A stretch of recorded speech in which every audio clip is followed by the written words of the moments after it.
Hello, puzzlers! I thought today we could start with a quick puzzle, a little amuse-bouche. Today's challenge is, can you name some notable people with fishy names? What is a fishy name? A fishy name could mean a name that contains the word fish, like actor Lawrence Fishburne. Or it could mean a name that contains a type of species, a type of fish, like Angela Bassett, who has a bass in her name, or Mike Trout, who obviously has a trout in his name. My challenge is, can you come up with notable people with fishy names, first or last names that contain fish or types of fish? We will discuss this and other puzzling matters after the break.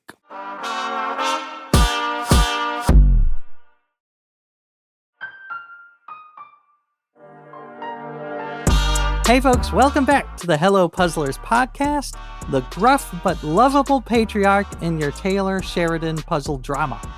I am your host, AJ Jacobs. I'm here, of course, with Chief Puzzle Officer Greg Pliska. And Greg, before the break, we challenged listeners to come up with some notable people with fishy names, as in they couldn't contain the word fish, Lawrence Fishburne, or type of fish, Angela Bassett or Mike Trout.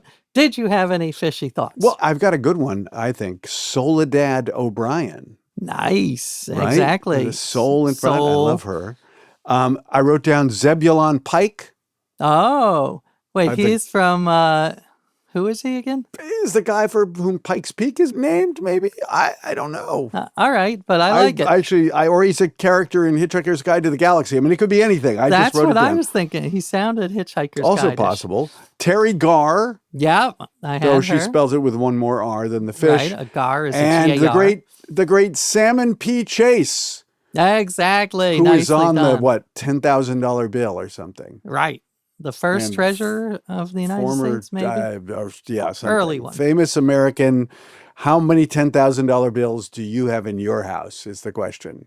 Right. When I was looking at it this morning, I'm like, there he is. one we can I add. should do a puzzle about him. Who else you got? We got Lance Bass. We got Ray Romano, Keith Haring, Marlon Wayans, but spelled those a little are spelled differently. Same with herring. If you say herring, you say herring, I say herring. I don't know if you know this, Greg, but sometimes we do homonyms here on the puzzle. Really? Yeah. Yeah, sometimes Oh. it sound alike. Okay. So there's Charlize there on Char, Spike Lee. That's not even a sound alike. Well, that's a spelled alike pronounced That's a differently. spelled alike. Fine. Yeah, with Terry Gard, Sabrina Carpenter. Anyway, there's lots, but There's an author named Marshall Karp, just to go straight for the Karp. He's a mystery author. good to know. All right. And John Karp used to be my boss at Simon & Schuster. This fishy intro is in honor of our wonderful guest today, who has a very fishy name, Stephen Fishbach. And Stephen, I've known for a long time, even before he was a star, but he is also a two-time survivor of the TV show Survivor. He is a podcaster and author of the new novel Escape, which is a hilarious caper that gives you a behind-the-scenes glimpse of reality shows. It's really educational. Welcome, Stephen. Thank you guys so much for having me here. I can't believe I'm actually here. And I can't believe there were that many fishy names. I think I was struggling to come up with one. And the fact that you came up with 50, I'm a little daunted. Well, I did have he like used 2 Google. days. He used a little research. Yeah. So Yeah, he had some time. exactly. But yes, Stephen Fishbach, you were on 2 seasons of Survivor, right? Survivor Cambodia and Survivor. Is it Takachins? Token cheens, like token and then cheens. I guess there's no thing as cheens, but there's a thing as a token. Where is Tocantins? It's in the Brazilian highlands. It's in the Cerrado of Brazil, which is one of the most biodiverse regions in the world. It's somewhere between the rainforest and the desert. But from my experience, it seemed often that biodiversity was largely expressed through spiders and snakes. Nice. Very nice. Because I was going to ask if you ate any fish on the show, but Well, being that is stuck exactly. inland in Cambodia and Brazil, probably not as much as you would have. Well, there was a river. We actually did get to fish a little bit. Well, I do know that you, maybe it was in your first introduction video, you described yourself as a fishback out of water, back out of water. So tell us what you meant in terms of Survivor. Well, I was always the the city guy. I grew up in Los Angeles, then I moved to New York. I worked in media, which is how I met AJ. And so going into the wilderness with one outfit and having to build shelter and make food and, freeze and do survivally things was definitely not my comfort zone. So I was a fish back out of water, but eventually I learned to evolve. You evolved. Yeah, there you go. Well, yeah, you grew legs. And Yeah, exactly. And I will say, yeah, I feel that you're sort of on the nerdier side. I mean, you, at one point in one of your confessionals, I noticed you talked about the murder of King Duncan in Macbeth and the three witches talking about boil, boil, toil, and trouble. Not your typical Survivor confessional. No, I do feel, they really went to me. They're like, you got anything Shakespearean for this? Can you come up with something? And not, my references weren't always totally accurate because, I was hungry and tired and malnourished. So the references were not always as precise as I would have liked them to be. Hilarious. So they just leaned into, we got an intellectual here. Let's make him talk Shakespeare. He's wearing glasses. He's got to be smart. Yeah, he must be smart. I would be terrified, since I am also a glasses wearer, of breaking, losing. Like, I can still see reasonably well without them, but I would just, that would be my half my time would be spent worrying about that. That was one of my big anxieties. I would put the glass, when I went to sleep, I would put them on a tree, and hope they didn't blow off in the night and someone step on them. Right. Yeah. I mean, was that allowed? Could people crush your glasses as part of the strategy? Oh, that would be playing dirty. We never got that devious. Okay, good. Well, I want to talk about Survivor and also your wonderful novel, which is a hilarious insider view. But of course, we've got a puzzle, and this puzzle is in honor of your last name. We're going to stick with the fish theme. I'm going to give you clues of various types of fish. Now, I'm not an ichthyologist, so I don't know much about fish. So instead, I'm going to give you clues to these fish based on the name of the fish, the literal name. So we're going to go a little literal. So if the clue, for instance, is this type of fish has 9 lives and was revered by ancient Egyptians, it might be a catfish. A catfish, exactly. Okay. So let's go fishing. This fish goes well with peanut butter. Okay, so that's interesting. Well, so one of my kids' favorite sandwiches is the peanut butter and jellyfish sandwich. Right, and maybe it's not an actual fish; it is a jellyfish sandwich. But yes, I'm glad your kids have such sophisticated tastes. This fish sells for $4,700 an ounce currently at the time of recording. Oh, well, it's a very small fish. So fortunately, you can still afford the goldfish. Exactly. That is it. This fish took a vow of silence and chastity. And it probably lives amongst other monkfish. Exactly. Mm-hmm. That is it. Monkfishistery. A whole bunch of these fish can fit in a tiny car in your aquarium. Oh, I love them. My daughter loves these ones too. The clownfish. Exactly. Big red noses. Right. Yeah. Did she get into them because of Finding Nemo or just because of their delightful colors? Honestly, the clownfish is sort of a go-to in a lot of children's books and toys because of their beautiful colors. All right. How about this? This fish goes to their trailer because it cannot work under these conditions. Is there a diva fish? It is kind of a diva I think, is there a Mel Gibson fish? There's not a Mel Gibson fish, is there? It gets top billing on posters. Oh, right. Okay. It's always grasping for more and more with its multiple arms. The starfish. Starfish. That is correct. And by the way, that was one of my favorite parts of your book was getting a glimpse into this post-reality show star circuit. So you would go to these charity events and it would be like 50. I assume that was somewhat based on reality. They're real. These events are real. And they do raise money for charity, but they are sort of also where the sad twilight of reality contestants' lives take place. But there's also a sort of kind of a feedback loop where reality contestants from one show end up on another, like Rob, who ends up on Amazing Race, and then back to Survivor, right? There's that.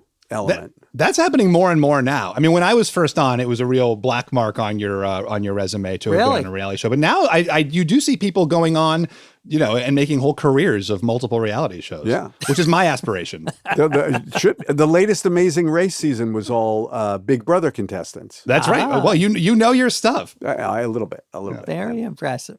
I will tell you, Stephen, we for during the pandemic, we were looking for things to do with our kids, and we watched their Amazing Race season 8, which is the family season. I think it was 8, and it's kids and parents on it, and we dug it. They loved it. They thought it was great. So we ended up watching every season of Amazing Race. Wow. Over the course of the pandemic till we caught up with the present and continued watching. It was a huge family thing. I find that show so stressful. Just like the fact that if you get in the wrong taxi cab, like putting myself in those shoes and thinking like I'm in a taxi cab and my cab driver's lost and now I'm just out of luck. It's terrifying. I am with you, Stephen. I find it's like, I have trouble traveling and going to airports and checking in, filling out forms. So to me, it's just like an hour of like watching people do really irritating things. But how about a fish that lives in a British apartment?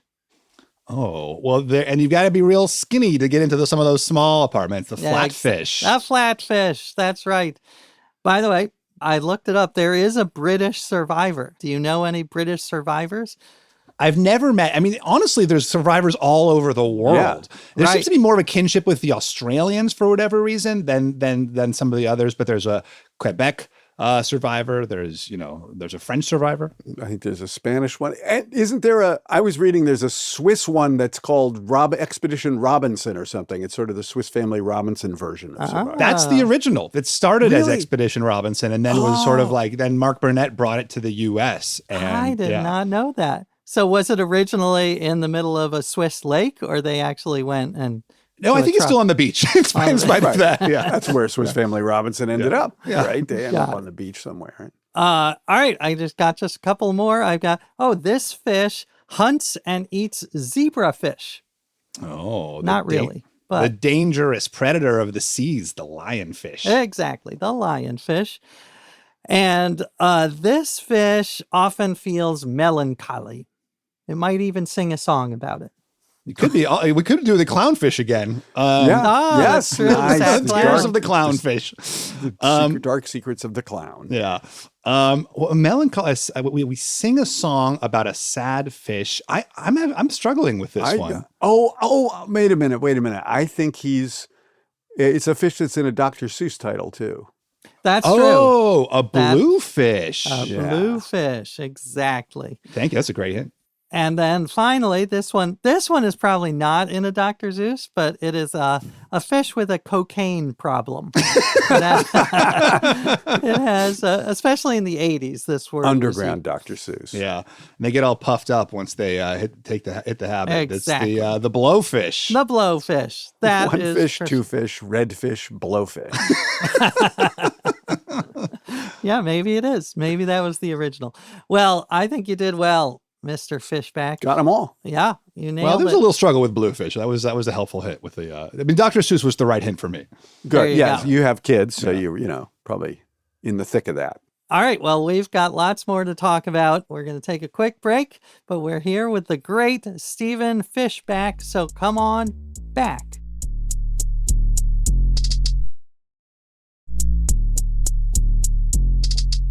Hello, puzzlers. Welcome back to the podcast. We are here with the great Stephen Fishbach, author of the new book, Escape. Now, Greg has a puzzle for you, but before he gives it, we have a quick segment called Puzzling Questions. And it is a Q&A segment where we get to know you a little better, so you are less of an enigma to us and our listeners. As we mentioned up top, you are a veteran of 2 seasons of Survivor, and you've written a book that, even though it's fiction, I found it very educational of what it's like to be on a reality show. Now, you'd said once you were drawn to Survivor because of the game element, the puzzle element. What did you like? That's exactly it. I mean, Survivor is a series of basically interlocked puzzles. There are the challenges themselves, which are often actual puzzles, and there will be puzzles within the challenges. And then the game of Survivor itself is a puzzle where you are trying to build alliances and vote people out in the right order, and, you know, trying to build deep bonds with people and create strategic relationships. It's the puzzle of the human heart, you know, in terms of finding the right people to pair up with. And I did pretty well in that puzzle the first time. I was the runner-up on my first season, and not so, I kind of flubbed the puzzle on my second time out. So I'm hoping that doesn't happen here with Greg. I hope I don't flub this second puzzle. We would never vote you off this island. How much of your time, I'm so curious, is spent, you know, when we watch the show, we see a little sliver of a day, right? Do you end up spending a lot of time during that day strategizing, or, you know, is it taken up with just trying to survive? Yeah, it's a lot. I mean, a lot of downtime on the show, which of course I think creates drama because you're just sitting and ruminating for hours and hours on end, you know, debating what you're going to do when you have an opportunity. So you do think and then overthink everything that's going on around you, which, as any puzzler knows, can be both elucidating at first and then quite dangerous at the later half of that. It's almost like the inverse of The Bachelor or The Bachelorette, where they're plying everybody with booze as much as possible to get them, you know, behaving as badly as they can. In this case, you're like depriving you of everything. Yeah, that's it. Yeah, we have no outside stimulation other than the game itself. So you have to obsessively focus on it. And then but also you're hungry enough that you get hangry. Like that is good. That is good for conflict.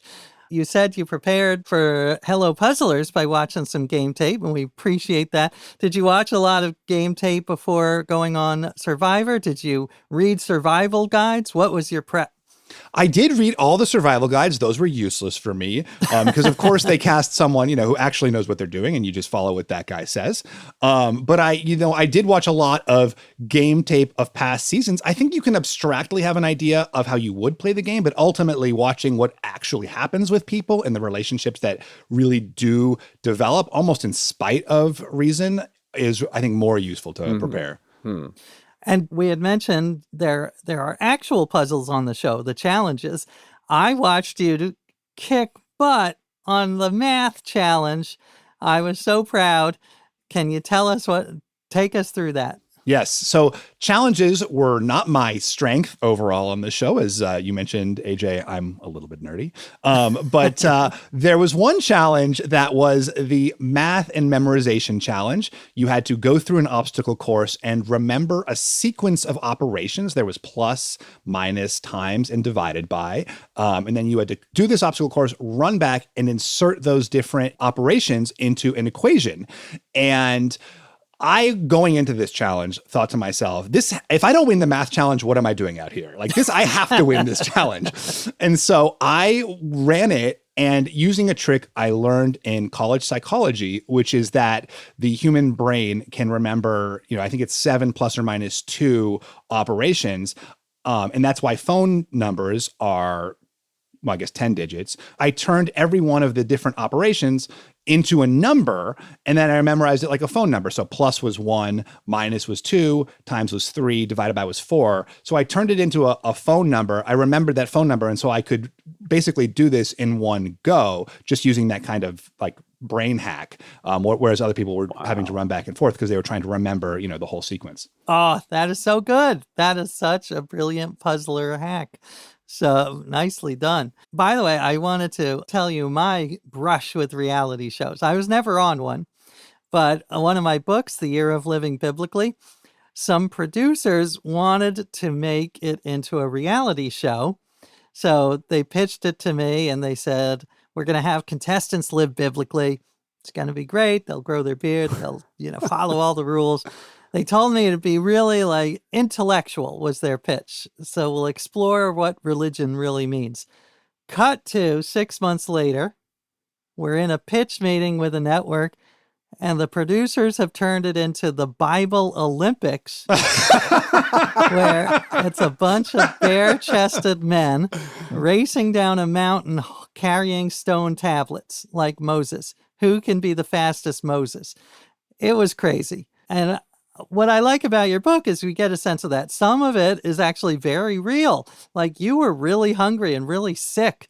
But on the other hand, it is really constructed in so many ways. I mean, that's honestly what I love about reality television and what I did try to capture in the book is that sort of dichotomy between this kind of ridiculous marketed final product that's airing, on cable TV at 8 p.m. and the sort of like deep, actual, profound human experience that's happening, for the contestants who are out there. I think it's like such a fascinating tension. Right. In the book, you had one of the producers asks the contestant, would you say your nerdiness is being stripped away? And then the guy's like, oh yeah, my nerdiness is being stripped away. And I feel that when I'm watching a reality show, I'm like, how much of that is the producer saying it and the contestant repeating it? Yeah, I mean, once you've been on a show, you can kind of hear the contestants repeating, the line, the question back in like this, I would say that, blank thing. But what's interesting about it is you're not just saying it, like it kind of changes your thinking, when you repeat words that someone else kind of feeds you, and then you sort of hear yourself saying them, your perspective about yourself actually evolves. And that I found just so interesting. Mm-hmm. You start to see yourself the way they see you. Exactly. Because you're hearing it and then you're saying it. And then you have that almost cognitive dissonance of, I just said this about myself. Surely it must be true. And that is what's funny is that the producers are writing the script as it's going along. You talk in the book about there's a hero's edit, which is when a contestant, they take all the moments of them acting like wonderful people, but you can also get the crazy edit because all of us act crazy sometimes. So in 39 days, you're going to have 10 minutes worth of you looking like a complete jerk. They could assemble an entire edit of you just picking your nose, like you could well, I'm curious, encapsulate, like if I like blank, I'm going to love your book. Okay. If you like reading, no, if you like, I'll take it. No, I really wanted it to be a kind of mix of a social satire and a thriller. So for me, of course, Lord of the Flies is the touchstone for that kind of jungle thriller. But then I was also thinking of like books about office politics that I love, like Then We Came to the End, is one of my favorites. And so, there is just sort of that office politics element because there's a production side to it. So, and then just some of the absurdity of these human relationships. Yeah, that's what I mean. That thing is the thing that immediately got me excited. I was like, oh, I want to get inside the absurdity of this whole world, and within that, a thriller, which I love. So yeah, I'm no, excited. it is. It's a wonderful book. It's interesting you bring up Lord of the Flies because I have a bone to pick with Lord of the Flies because I feel, and you can tell me like your experience, as far as I can tell. The social science research says the opposite. Like you don't turn into monsters and rip each other apart. You have a shared goal, survive on this island, unless the goal is to kick other people off. Then it becomes a little different. But did you get any insight into human nature? Like, are we Lord of the Flies evil, or are we going to cooperate if we're all in this together? I think that's right that, your overall baseline is people do try to collaborate. But then there's always one, there's always someone, and that person, is cast. They do find that person who is going to turn it into a Lord of the Flies dynamic. And, Golding himself was a school teacher. So he saw firsthand how schoolboys operate. So maybe with adults, we can count on ourselves to cooperate. But I do think with adolescent schoolboys, like maybe it might devolve. Got it. Yeah, AJ, it's fiction, by the way. It's not Lord of the Flies isn't a true story. It has, I know, but listen, just because it's fiction doesn't mean it hasn't. It's like the producers on Survivor. They say, oh, all boys are evil, and then we believe it. Yeah. So he was just trying to hold a mirror up to English school culture, I think. Yeah, warped mirror. But it is true that just one person kind of changes the tone. And that's kind of what does happen on Lord of the Flies. Like most of the boys do want to get along and collaborate. Right. But there's just one character who brings that sort of competitive, hostile edge. And the other characters go along with it almost just from the force of his personality, which, I do feel like we've seen in other circumstances. I can't imagine what you're referring to. How strange. Yeah. An entire group of people just caving in to one forceful. I don't know. It's fiction, like person. you said. Yeah. Yeah, total fiction. Yeah. Well, excellent. That was very illuminating. Loved it. But you're not done. You are not off the island yet, Stephen. We're going to take a quick break, but we'll be back with a puzzle from Chief Puzzle Officer Greg Pliska and more with the great Stephen Fishbach.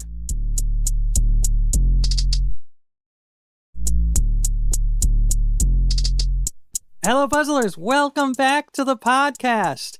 We are here with the awesome Stephen Fishbach, survivor of several survivors and author of the great new novel, Escape with an exclamation point, which I'm a fan of exclamation points. You got Hello, Dolly, you got Jeopardy, and you got Escape. So That's how you know it's exciting. And you got Hello Puzzlers. Oh, hello. Do we have? I guess We have you're a right. comma and an exclamation point. Oh, yeah, we are very punctuation heavy. Come on. Well, Stephen, I'm going to turn it over to Chief Puzzle Officer Greg Pliska because he has a puzzle for you. I do. We've cooked up a thing we're calling the Hello Puzzlers version of Survivor, where you get to vote out words rather than people. Wow. So I'm going to give you 4 words or phrases, and you tell me which one should be voted off, which one doesn't belong.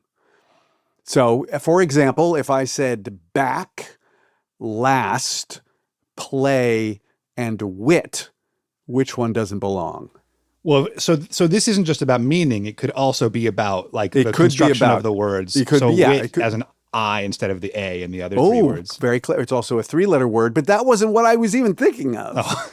I was thinking of, I could give you, what if I gave you outback, outlast, Okay. outplay, and outwit? That's helping me a little bit very more. good. Okay, that's the Survivor slogan: outwit, outplay, outlast. Yes. And there's no outback, There's no outback. So although that it has would be been a- in the outback. I was going to say, right, that was a location, right? For an early season. So that's the way it is. 3 of these, it could have to do with the meaning, could have to do with something they allude to, could have to do with some other property, spelling or something. Although I think most of these are kind of meaning related, but we'll see. All right. And Stephen, I have not looked at these yet, so I'm here Yeah. if needed, but not saying I won't be insulted if Just like in the completely real ignored. show, you can collaborate to decide who you're voting off the Very good. the Yes. Puzzler Island here. All right. Which one of these gets voted off? A clam, a pig in the mud, a hatter, or a dog with 2 tails? Wow. Okay. A dog with 2 tails, a clam, a pig in the mud. These are all, I think, related to emotions. So we are good. happy as a clam, mad as a hatter, Yep. happy as a pig in the mud. Yeah. And I'm guessing a dog with the 2 tails is probably happy because those tails Yeah. are wagging. Exactly. So Exactly. we're It's going to the vote out happy that one. Mad Hatter. And you vote out the Mad Hatter. Exactly. Which technically is mad, meaning crazy, not angry, but it's a good phrase. So I used it. Yeah. Well done. Well done. All right. Good. Very nice. How about this one? Which one gets voted off? Blue Dolphins, Fantasy, Gilligan's, or Love? Okay. Blue Dolphins, Fantasy, Gilligan's, or Love. Well, of course, you hear the word Gilligan's and you immediately think Island. And of course, being a reality contestant, I'm also thinking Love Island. And being a fan of Ricardo Montalban, I'm also thinking Fantasy Island. Yeah, there So you go. I'm going to have to vote out Blue Dolphins. Blue Dolphins, right? Which is actually the Scott Odell book, Island of the Blue Dolphins. So Island is on the other side, and it's a book rather than a TV show. So you got in most of these cases, the one that gets voted off has kind of the opposite property of the one that you keep. So happy and mad, a little bit ish, but not always. How about this? Which gets voted off? 4, lemonade, red, or Renaissance? Okay, 4. Do we know? Can we know the spelling of 4? 4 is actually just the numeral 4. numeral 4. Okay. right, so Lemonade, red, or Renaissance? I hear Renaissance, and I think of fair, of course. Yeah. Okay, but then lemonade stand for I square. have a hint because I took my son to a concert over the summer. Mm-hmm. That was very exciting. It is related to performing artists. And it was she's a wonderful singer. This is a Taylor Swift theme. Oh no, I'm Well, gonna. no, a little. Because there's Taylor Swift, but also Beyonce, I believe. Is that right? Yep. The Taylor Swift is the one getting voted off. Okay. Beyonce. All right. Oh, see, this is really, you're exposing my ignorance here, Greg. Well, you need. I might be exposing the age of your children. I don't know. But exactly. if I you would had a not kid have of the known right this. age, they'd be right in the Taylor Swift. If I were too young or too old, I would not have gotten this. But their albums. Lemonade, I know, is a Beyonce. Beyonce, right? Okay. And I think, what were they, 4? I don't know. 4, Red, and Renaissance. I know Renaissance is also Beyonce. And I think Red is Taylor, but maybe not. Let's go Red? Yep, you're going to vote Red off. All That's right. the Taylor Thanks, Swift AJ. album in that group. All right, well done. All right, here's another one. I think you're going to get this one. Which one gets voted off? Blood and Water, David and Goliath, Freaks and Geeks, or Heroes and Villains. Oh, this is a layup. Thank you so I much. know, Thanks, it is a Greg. bit of I a appreciate layup, this. but After the last I one, bet- we see if AJ knows it. We can Yeah, see if I'm not he knows. sure I do. Well, Freaks and Geeks it's a TV show. Davy and Goliath was also a TV show of claymation. But tell us, Stephen, you go. This would be impossible for you, AJ. These are all Survivor seasons except Freaks and Geeks. So they used to do themed seasons a lot. Blood versus Water was family members. David and Goliath were, Titans versus teenies. And that, but it was like metaphorically meant. It was like, so like Mike Interesting. White was a Goliath because he's a Goliath in his field.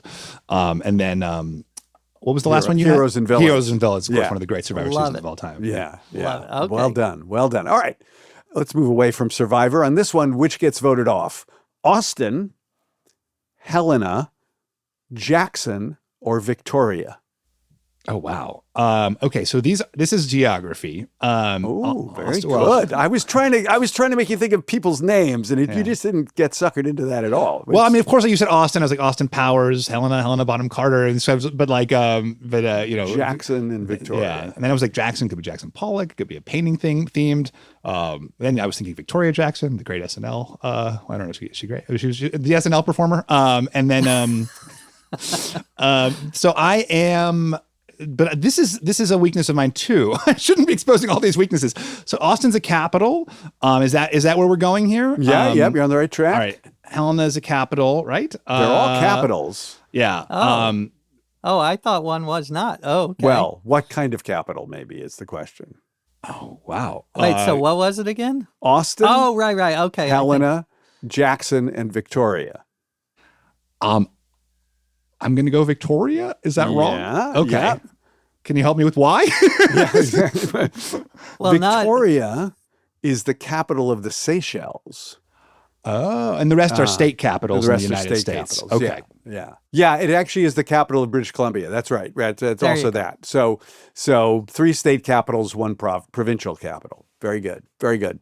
All right. How about this one? Which one are we voting off? Bread Dough, Despicable Me, Manta Ray, or Tea Party?